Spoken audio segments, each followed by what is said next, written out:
The late afternoon sun painted the vast savanna in hues of molten gold and deep umber. Elias Vance, a man whose life had been dedicated to capturing the wild soul of Africa, stood beside his Land Rover, his trusty camera a familiar weight against his shoulder.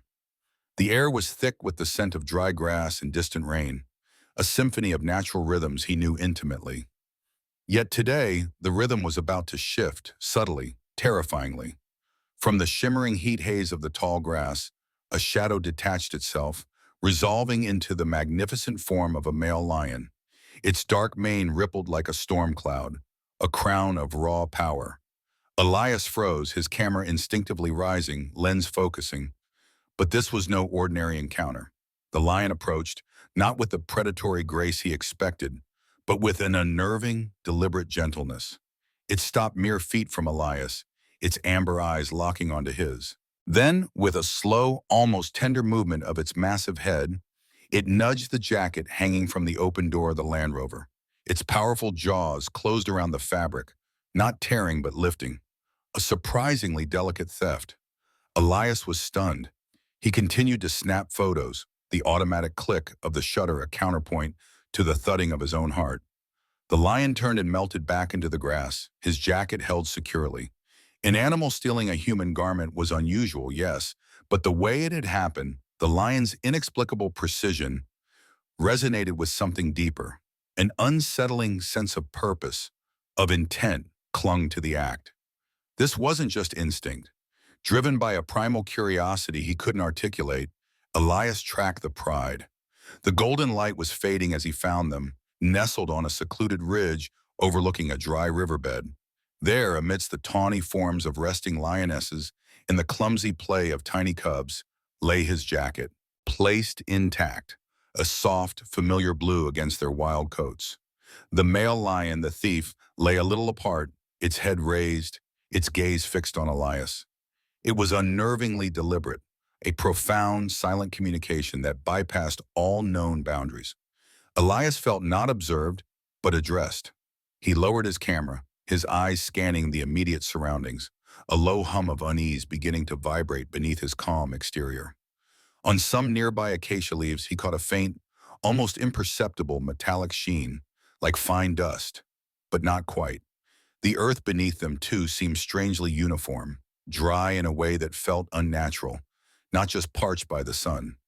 He dismissed it as an illusion, a trick of the fading light, but the anomaly pricked at his awareness. This isn't just instinct, he thought, the words a cold ripple in his mind. What are they trying to show me? It feels like an invitation. As he watched, a lioness, clearly the mother of the three tiny vulnerable cubs, nudged his jacket closer.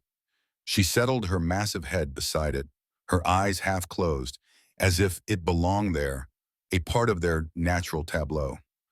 A profound realization dawned on Elias. The jacket wasn't just a curiosity to them. It was an offering, a bridge. It wove him into their world, not as a detached observer, but as a participant. His heart ached with a mixture of wonder and a creeping dread he couldn't name. Then a low, barely perceptible hum vibrated in the distant air. It was a faint, mechanical drone, a tiny dissonance against the vast natural silence. The lions, however, seemed oblivious, their ears twitching only at the buzz of an insect, not this deeper thrum. This isn't just a photograph anymore, he acknowledged internally. It's a message, and I think I need to listen.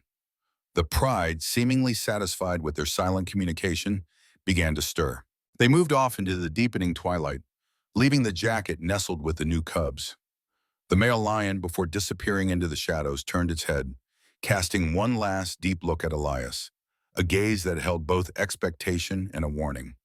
Elias approached slowly, the silence of the savannah now punctuated by the frantic drumming of his own pulse.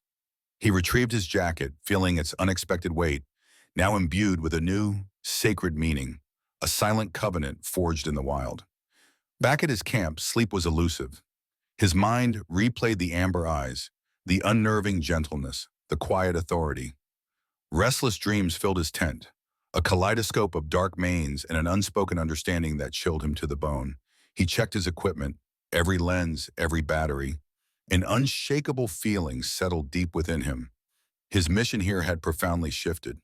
Days bled into a blur of intense observation for Elias. The pride, his pride now in a sense, moved through the savannah with a quiet gravity he hadn't fully appreciated before. His jacket, the improbable bridge, was a permanent fixture in their temporary den sites, a faded blue against the earth, often cushioning one of the tiny cubs. It was a tangible symbol of their trust, a constant reminder of the unspoken pact he felt bound by. But this nascent bond was soon overshadowed by a rising tide of dread. Elias started finding death, not the swift, brutal kind of the predator, but something far more insidious. Bloated carcasses of gazelles, then zebras, appeared with unsettling regularity.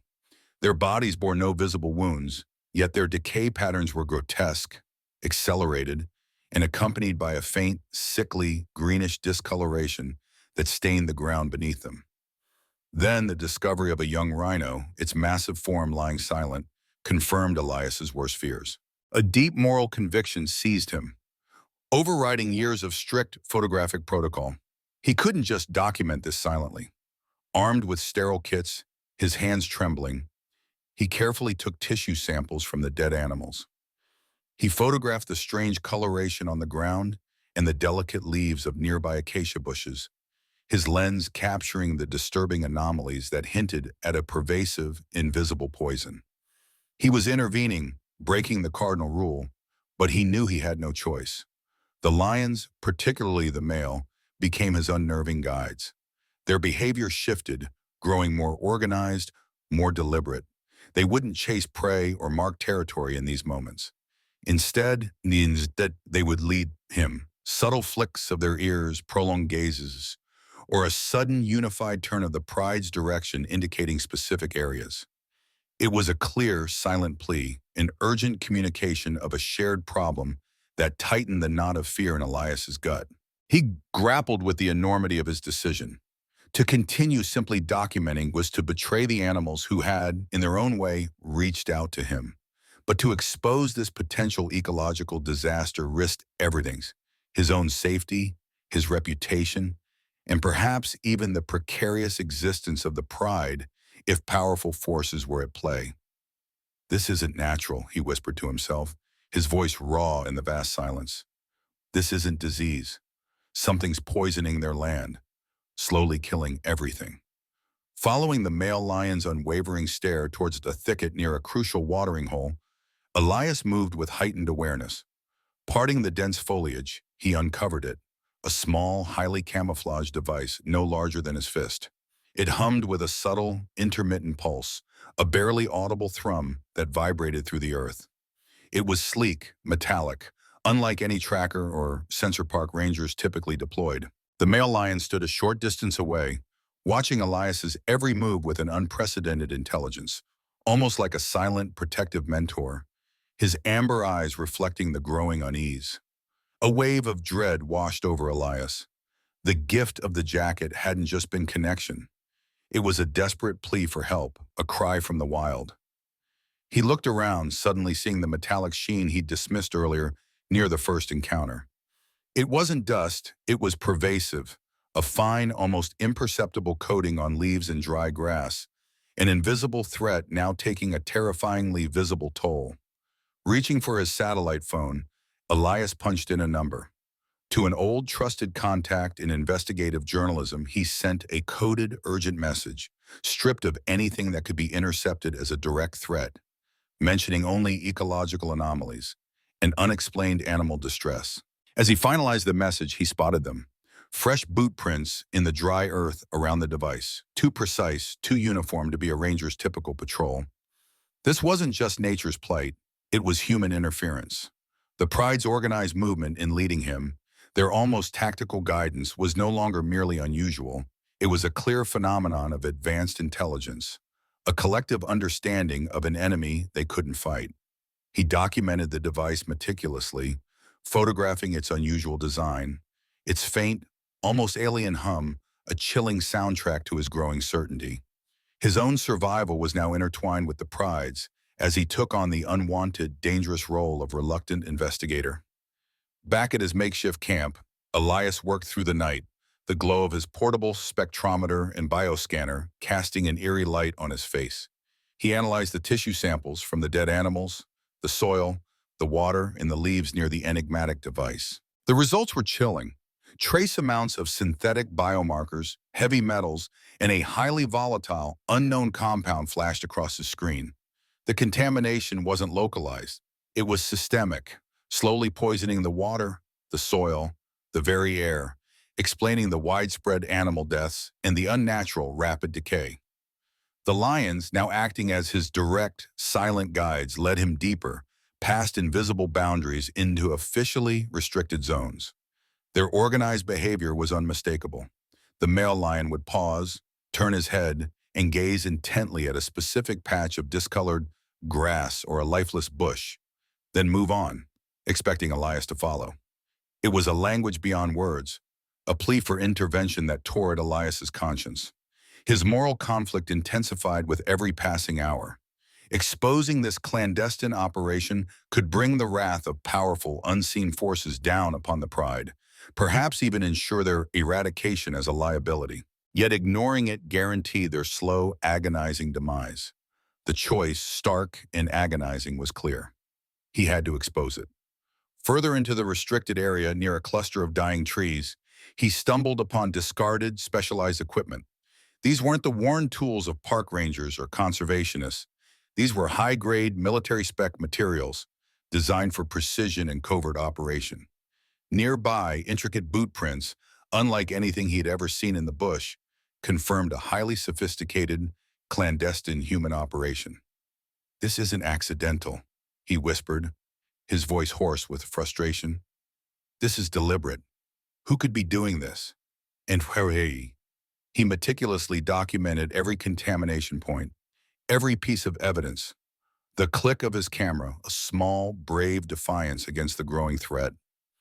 He felt increasingly exposed and vulnerable, a lone human treading on dangerous ground, acutely aware that he was now a direct witness to a crime against nature. The jacket, still a comforting presence in the pride's den, often played with by the smallest cub, represented his oath.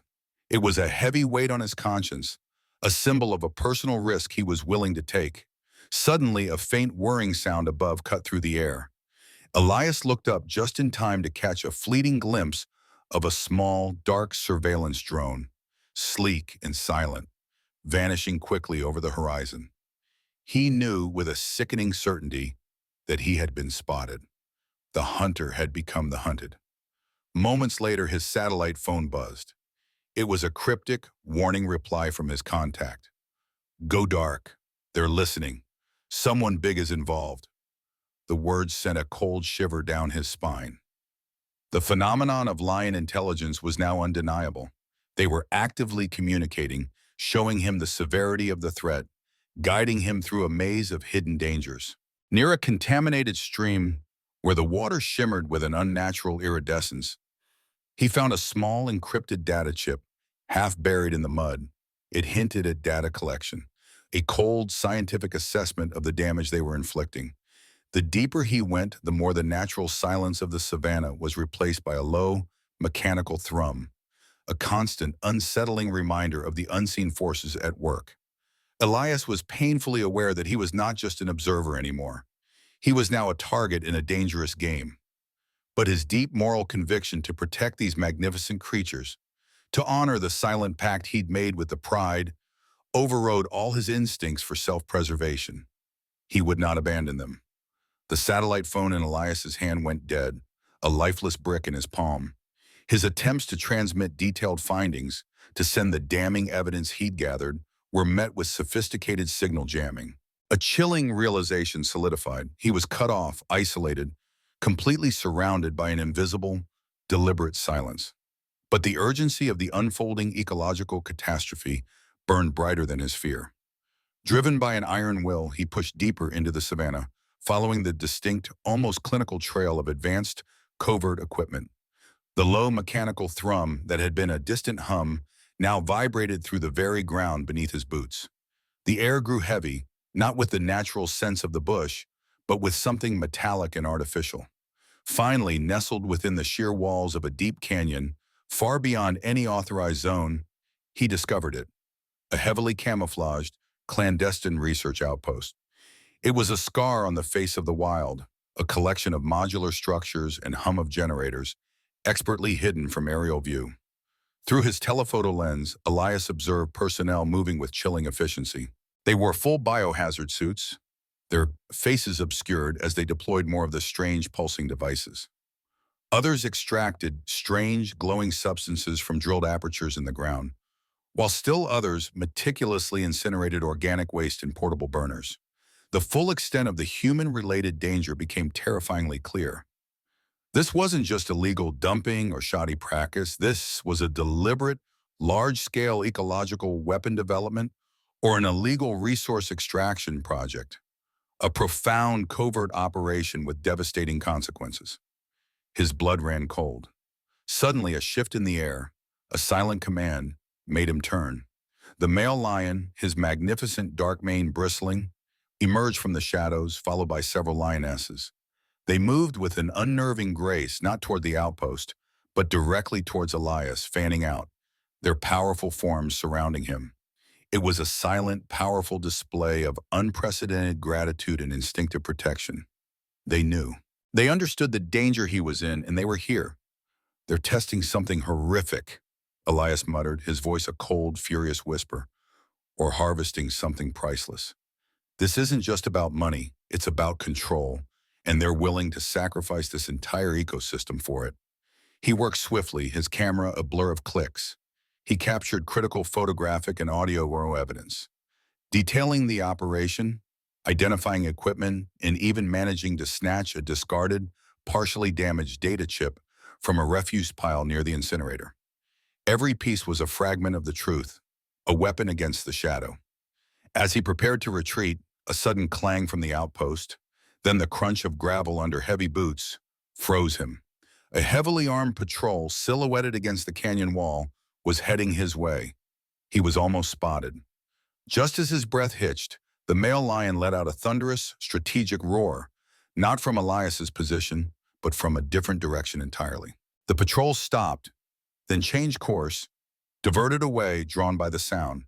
The lion had saved him. Elias realized he wasn't just documenting a problem. He was now directly involved, a critical threat to their entire operation. He glimpsed a partially obscured logo on a discarded crate, Ethel Corp. The name sent a jolt of recognition and dread through him. A shadowy conglomerate known for advanced mining and bioengineering projects, with a reputation for questionable ethics and ruthless efficiency. The Lions' organized behavior, their coordinated protection, was undeniable proof of their high intelligence and deep bond.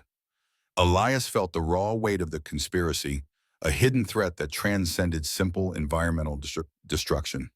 The data chip, once he jammed it into his portable reader, revealed partial schematics for an atmospheric dispersal unit, confirming his darkest suspicions. His personal risk had escalated dramatically. He was no longer just a witness, a photographer. He was an enemy with knowledge that could bring down powerful forces. If you thought the stakes were high before, buckle up. Elias Vance, a lone man against a shadowy corporation, is about to face the ultimate test of courage and loyalty. He's found the proof, but can he get it out before they silence him for good? Don't forget to like this video, share it with everyone you know, and subscribe so you don't miss how this terrifying conspiracy unfolds. Now a hunted man carrying invaluable, damning evidence that could shatter a global corporation, Elias Vance scrambled to devise a desperate plan. His satellite phone was dead, a casualty of Ethel Corp's sophisticated jamming, but he still had his wits in a hastily repaired old-school satellite burner, salvaged from a forgotten part of his gear. His only chance lay in finding a high point, a clear line of sight to the sky. But first, the pride. He couldn't leave them to face the growing contamination or the inevitable human retaliation once his data went public. Holding up his jacket, the faded blue fabric, a familiar comfort, a tangible bond, he murmured to the male lion. It was an agonizing decision, a profound breach of his own non-interventionist protocol, but he led them, the entire pride, towards a remote, less contaminated valley he knew of. They followed, a silent, synchronized migration, the cubs tucked securely amongst the lionesses. Their organized behavior in trusting him, in moving their most vulnerable lives on his unspoken command, deepened his resolve. Perched precariously on a rocky outcrop, the sun already dipping below the horizon, Elias frantically worked on the satellite burner. Sweat stung his eyes as he coaxed life into the antiquated equipment. With a prayer, he pressed transmit. The data, the photos, the samples, the device schematics, the Ecological logo shot skyward, a beacon of truth. He felt a surge of triumph, knowing that global environmental agencies and a select few investigative journalists would now be alerted to the corporate, governmental cover-up poisoning this pristine wilderness. His moment of victory was fleeting. Moments later, the silence of the savannah was shattered by the unmistakable thud of approaching vehicles, the shouts of men, and the whine of drones. Ethel Corp had pinpointed his location. They were coming, a full-scale pursuit, closing in rapidly from multiple directions. Elias was trapped, his heart hammering against his ribs. He was torn between protecting the innocent pride, now gathered protectively around their cubs from the encroaching humans, and ensuring his own escape with his life and what remained of his equipment. The personal risk had reached its absolute peak. Looking into the wise amber eyes of the male lion, he spoke, his voice raw with anguish and raw emotion.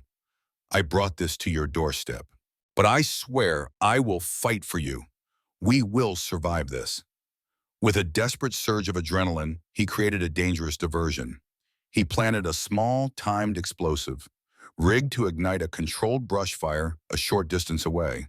The flash and crackle of flames, followed by a plume of smoke, would hopefully confuse and delay the approaching forces.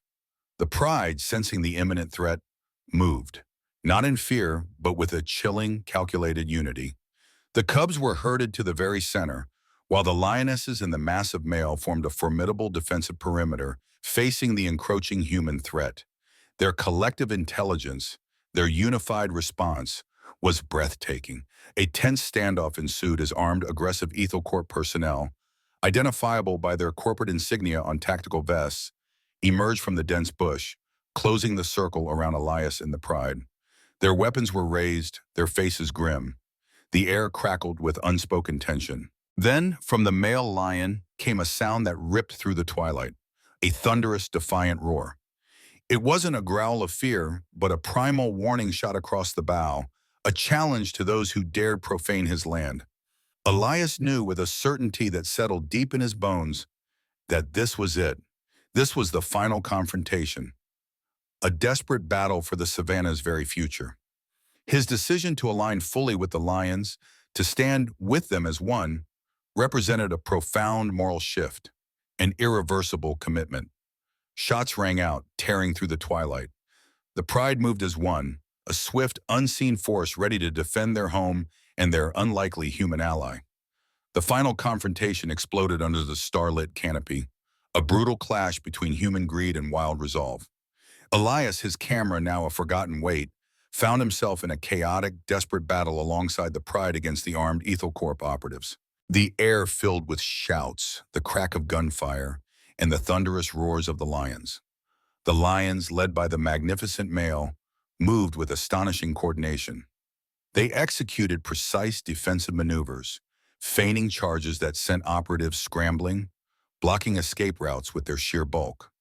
Their roars, echoing disorientingly through the night, were not random acts of aggression, but a calculated symphony of intimidation.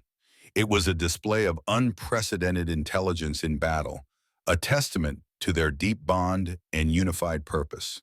Elias realized the broader conspiracy extended beyond mere ecological sabotage. It was about silencing him, eradicating any evidence, ensuring their illicit operations continued unchecked. The operatives, though heavily armed, were ill-prepared for such a coordinated, ferocious defense. Overwhelmed by the lions' power and intelligent tactics, they were forced to retreat, their lines broken. But in the chaos, as they scrambled back towards their vehicles, a terrified young cub, caught between the fighting, was snatched by one of the fleeing men. Elias's heart lurched. He had the evidence, he could escape. But the sight of the struggling cub, the anguish in the mother lioness's eyes, made the choice for him. His deep moral convictions surged, overriding all thoughts of self-preservation. This was no longer just about exposing a corporation. It was personal. He was fully aligned with the pride now. "They won't get away with this," he snarled, his voice raw with fierce determination, turning to the male lion. "Not with our cub. We finish this together." Guided by the enraged and distressed pride, Elias tracked the fleeing operatives through the darkness. His expert tracking skills, honed over decades in the bush, combined with the lion's keen senses, made them an unstoppable force. The night air was thick with tension, the distant rumble of the retreating vehicles a siren song of vengeance. They caught them at their extraction point, a small clearing where a helicopter waited, its rotor blades already beginning to spin. A desperate struggle ensued. Elias, moving with a speed he didn't know he possessed, engaged the operative holding the cub. The lions, his terrifying, coordinated backup, converged on the remaining personnel, their roars freezing the air. In a whirlwind of teeth and claws, Elias freed the cub, its tiny form trembling in his arms. With a surge of fury, he smashed critical EthelCorp equipment, destroying their communication gear and data collection devices, crippling their operation. The cub, unharmed, was reunited with its frantic mother. The unprecedented gratitude of the pride was palpable, a chorus of soft chuffs and nudges, a powerful, silent acknowledgement of their unbreakable bond and shared victory. Elias felt a profound connection, a belonging he had never known. Now a symbol of rebellion and a renegade protector, Elias ensured his evidence was fully public, amplified through his contact in the global agencies he had alerted. The EthelCorp operations were exposed, their illicit activities laid bare for the world to see. But Elias knew he could never return to his old life, to the easy anonymity of a wildlife photographer. He was a marked man, a target. He vanished into the vast wilderness, the savanna becoming his sanctuary, and the lions, his sworn, intelligent protectors, his new family. The jacket, tattered but sacred, remained with him, a symbol of the covenant, proof that across the gulf of species, an unspoken truth had been revealed. He whispered into the silence of the endless plains, "I understand," knowing that the fight for the wild had just begun, and he was now at its forefront. Elias Vance, the photographer, was gone. In his place, a guardian had emerged, forever bound by the unseen alliance. And the heat shimmered across the late afternoon savanna, bending the horizon into waves of gold and dust. Elias Vance stood beside his battered Land Rover, camera slung across his chest, staring at the patch of earth where only minutes earlier he had set down his jacket. The jacket was gone, and so was the lion who had taken it. He had seen strange things in his 20 years as a wildlife photographer, but nothing like this. The initial bewilderment of that moment, a stolen jacket, now resonated with a profound, terrifying clarity. It wasn't a random act, it was a desperate plea from the wild, an impossible gift that had woven him into an unseen alliance. Elias Vance, the silent observer, had ceased to exist. In his place stood a guardian, forged in the crucible of corporate greed and animal intelligence. The initial whispers of a strange anomaly had escalated into a full-blown war against an ecological weapon, a conspiracy that sought to silence life itself. He had fought alongside lions, witnessed their strategic brilliance, and tasted the raw fury of their protection. Though EthelCorp's heinous operations were exposed, Elias knew his old life was gone. His sanctuary was now the endless savanna, his family the amber-eyed protectors who had shown him the ultimate truth, that humanity's dominion was an illusion, and the true stewards of this earth had their own voice, their own justice. He carried the tattered jacket, not just as a memory, but as a covenant, a constant reminder of the unseen alliance that bound him to the wild. He understood finally the profound message carried by the lion that day. The fight had only just begun.